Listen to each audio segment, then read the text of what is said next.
Bonjour à toutes et à tous, on se retrouve aujourd'hui pour une nouvelle vidéo et ça sera un update lecture. Je vais vous parler de 3 de mes dernières lectures. On commence tout de suite. Le premier bouquin dont je veux vous parler, c'est The Choice of Sacrifice de Thaïs L, qui est un roman dans le monde des bikers.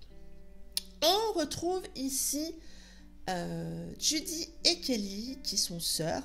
Judy a toujours beaucoup pris soin de sa sœur, elle s'en est beaucoup occupée et on les découvre alors qu'elles sont en train de déménager dans une nouvelle maison avec l'idée de repartir complètement dans une nouvelle vie, une façon un petit peu de recommencer tout à zéro.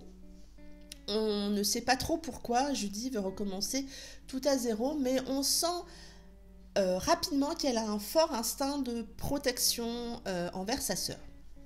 Elles emménagent donc dans une ville où il y a 2 bandes rivales de motards. D'un côté, les Dark Riders avec un code d'honneur vraiment propre aux bikers, cette intégrité les uns envers les autres, cette forte camaraderie. Voilà, un code qui laisse pas vraiment de place à la romance et au romantisme, loin de là. Quand on voit certains passages, voilà, les femmes dans ce club sont là pour s'occuper du club et s'occuper des motards. Et de l'autre côté, on a Los Oscuros, qui est un club de motards qui est peut-être... ils ont des lois différentes, des codes d'honneur différents des Dark Riders. Il y a aussi cette franche camaraderie, cette cohésion entre eux, mais ils sont quand même avec des lois plus fortes, ils y vont un peu bourrin. Ils sont en mode un petit peu plus bourrin. Et donc on a Judy et Kelly qui vont se retrouver au milieu de ces 2 clubs de moto pour une raison que je vous laisserai découvrir. Et on va donc découvrir ce qui va se passer pour elles, pour les clubs et pour en particulier Cade qui fait partie des Black Riders et Dario qui fait lui partie des Los Oscuros. Je m'arrête là pour le résumé, j'ai pas trop envie de vous en dire plus. J'ai beaucoup aimé cette histoire, déjà parce que, et c'est assez rare pour le dire, on a 4 avis différents dans ce roman. Et moi, perso, j'ai trouvé ça génial. On a donc l'avis de Kelly, de Judy, mais aussi de Cade et Dario, donc les 2 motards des 2 gangs rivaux. Et j'ai trouvé ça génial, même si ça peut être compliqué à suivre. Moi, personnellement, ça ne m'a pas particulièrement gênée. Mais j'ai beaucoup aimé avoir finalement l'avis des 4 personnages. Je crois que c'est la première fois qu'on suit autant de personnages. J'ai eu 3 avec les écorchés, mais jamais 4 et j'ai beaucoup aimé. On retrouve les codes classiques des bikers. Bien entendu, si vous cherchez une romance à l'eau de rose et à ses fleurs bleues, ou si vous êtes très romantique et limite choqué parfois de comment... les femmes sont traitées dans cet univers-là et de ce monde-là, forcément cette lecture n'est pas pour vous. On retrouve vraiment les codes particuliers. Et puis on a cette magnifique histoire. Le titre s'appelle The Choice of Sacrifice, le choix du sacrifice. Cette magnifique histoire de tout ce qu'on peut faire en sacrifice par amour. Et je trouve que Thaïs nous emmène là dans son univers et dans cette magnifique histoire.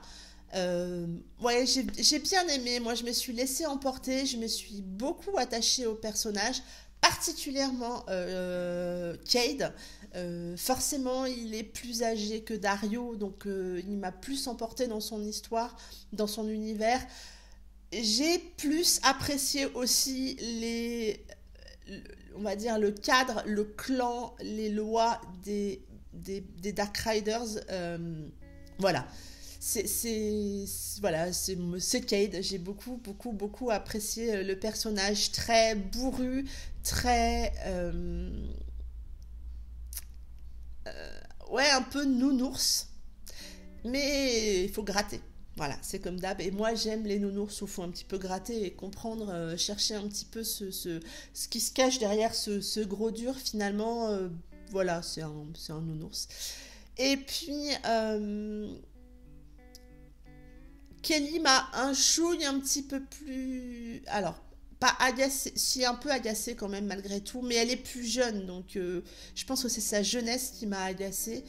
Mais voilà, je trouve que l'histoire est chouette. J'ai quelques petits bémols par rapport à certaines choses qui se sont passées dans justement l'histoire de Kelly. Et je pense que il y aurait peut-être fallu creuser au moins un truc, mais sinon, au global, je trouve que c'est une chouette histoire. On se laisse emporter, on se laisse. Ouais, on se laisse embringuer dans cette histoire, dans cette rivalité aussi entre les deux clans, et comprendre un petit peu pourquoi. Et la rivalité, elle est là tout le long, et moi j'ai beaucoup aimé. Et voilà. J'ai vraiment hâte de... Alors je pense que c'est un tome compagnon qui est sur Cade et Judy. Et du coup, j'ai vraiment hâte de retrouver cette histoire. Et j'ai bien aimé découvrir la plume de Thaïs dans ce roman. Vous allez voir que j'ai lu un autre roman d'elle un petit peu plus loin dans la vidéo. Mais voilà, c'est une lecture que je peux vous recommander si vous aimez le monde des backers.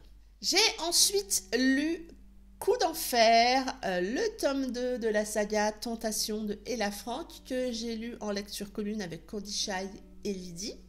On avait déjà fait la lecture ensemble pour le tome 1, donc là on voulait retrouver le tome 2 et mon Dieu, on retrouve donc ici Ted et Logan dans leur histoire qui s'installe finalement un petit peu plus avec particulièrement au centre la problématique de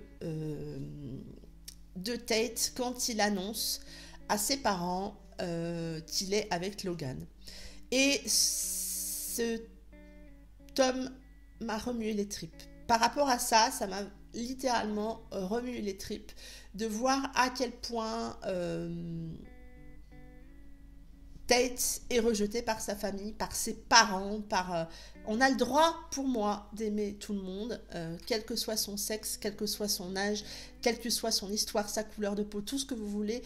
Pour moi, on a le droit d'aimer qui on veut. Et en tant que parents, ce qui compte, c'est que nos enfants soient le plus heureux possible. Et du coup, ce qui est écrit dans ce roman m'a littéralement retourné les tripes.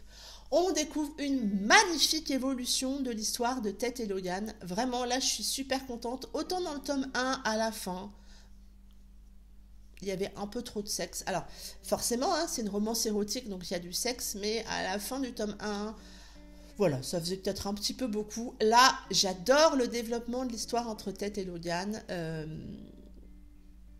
C'est bien écrit, ils évoluent. Ils sont très attachants tous les deux, pourtant c'est deux personnalités très différentes, mais ils sont très très attachants. Et puis il y a une mise en place du tome 3 qui promet un truc de malade. Enfin, je trouve que la fin du tome 2 est vraiment bien amenée, bien faite, et donc du coup j'ai très très envie de lire ce tome 3. Donc voilà, si vous avez envie de découvrir une romance érotique MM, je peux que vous conseiller de commencer cette saga et de continuer après le tome 1, de ne pas vous arrêter sur le tome 1 si vous trouvez qu'il y a trop de sexe dans ce tome 1. Le tome 2 est bien meilleur. La dernière lecture dont je veux vous parler, c'est Fusionnel de Thaïs L, que j'ai lu en lecture commune avec Alicia. J'ai acheté ce roman lors du salon Livre Paris. C'était une sortie que j'avais notée et qui m'intéressait beaucoup, même si j'avais un petit peu la crainte qui ressemble trop à Forbidden de Tabitha Suzuma, et c'est pas du tout, enfin, et c'est pas spécialement le cas. On retrouve donc ici Mélanie et Liam qui sont jumeaux et qui sont séquestrés, maltraités par leur mère depuis leur naissance. Leur mère a subi elle-même quelque chose d'horrible et du coup elle se venge sur ses enfants. Et du coup, depuis toujours, elle leur a fait vivre, elle leur a fait vivre vraiment elle leur a fait vivre un enfer. Et ils sont maintenant libres. Et du coup, ils sont en train d'apprendre à se reconstruire tous les deux suite à ces années d'horreur. On va découvrir que Liam et Mélanie sont liés d'un amour très très fort, d'un amour incestueux. Et on va découvrir toute la psychologie et la reconstruction suite à ça. Et, et on va découvrir un petit peu leur histoire entre Mélanie qui veut essayer de se sortir de cette histoire qui est illégale et Liam qui y met peut-être plus de frein qu'elle et qui malgré tout va essayer de laisser Mélanie vivre sa vie. Je ne vais pas vous en dire beaucoup plus sur le résumé. Comme je vous le disais, j'avais pas mal d'appréhension quand j'ai commencé ce roman. Et même s'il y a quelques similitudes, on est bien d'accord, puisqu'on traite de l'inceste, forcément il y a des similitudes. Je trouve quand même qu'on n'est pas du tout dans le même genre d'histoire. On est là dans un roman très psychologique. Très très psychologique. Il n'y a pas de voyeurisme, on est vraiment dans la tête de Mélanie et Liam. Euh, et, et c'est assez fort pour nous embarquer. On est là donc dans le sujet de la maltraitance des enfants, comment une mère peut arriver à broyer ses enfants, à les maltraiter, à leur faire vivre des choses horribles, enfin vraiment un calvaire, et tout l'impact psychologique de tout ça sur les enfants, sur la construction de leur vie d'adulte, et comment justement on peut arriver à se reconstruire après ça. Là aussi, on a 4 points de vue et j'ai trouvé là que c'était très bien parce que du coup on n'est pas juste sur un espèce de huis clos entre Mélanie et Liam, on a 4 points de vue différents et j'ai bien aimé la dynamique que ça amenait dans l'histoire. Oui, ça amène des points de vue différents et nous apprend à mieux appréhender la situation. Je suis vraiment passée par des émotions assez fortes avec ce roman parce que c'est dur à lire, bien entendu. C'est triste aussi. Mais c'est aussi plein d'espoir par moment et ça fait du bien. Voilà, les chapitres sont courts, donc on a envie d'avancer et c'est une très bonne lecture, je suis vraiment très contente. J'ai quelques petits bémols par rapport à certaines choses sur voilà, l'enfermement des jumeaux. Il y a quelques bricoles qui me... par exemple, l'apprentissage qu'ils ont eu de la vie... voilà, c'est pas développé. Alors on peut imaginer que cette mère qui fait vivre un calvaire à ses enfants, mais qui est aussi très dans la façade, leur apprend certaines choses. On peut imaginer, mais c'est pas vraiment abordé dans le sujet, donc c'est quelques bémols. Mais moi, ça m'a quand même embarqué. J'ai bien aimé. Il y a certains passages qui m'ont aussi fait penser à With You avec cet enfermement et ce que leur mère leur fait subir et leur demande de faire. Mais voilà, c'est bien dosé, j'ai bien aimé. C'est pas un livre à mettre entre toutes les mains, donc c'est précisé au dos de la couverture. Ce roman traite d'un thème et comporte des scènes pouvant heurter la sensibilité de certains lecteurs, donc c'est bien précisé en bas de la couverture. Voilà, moi ça reste une bonne lecture, j'ai bien aimé.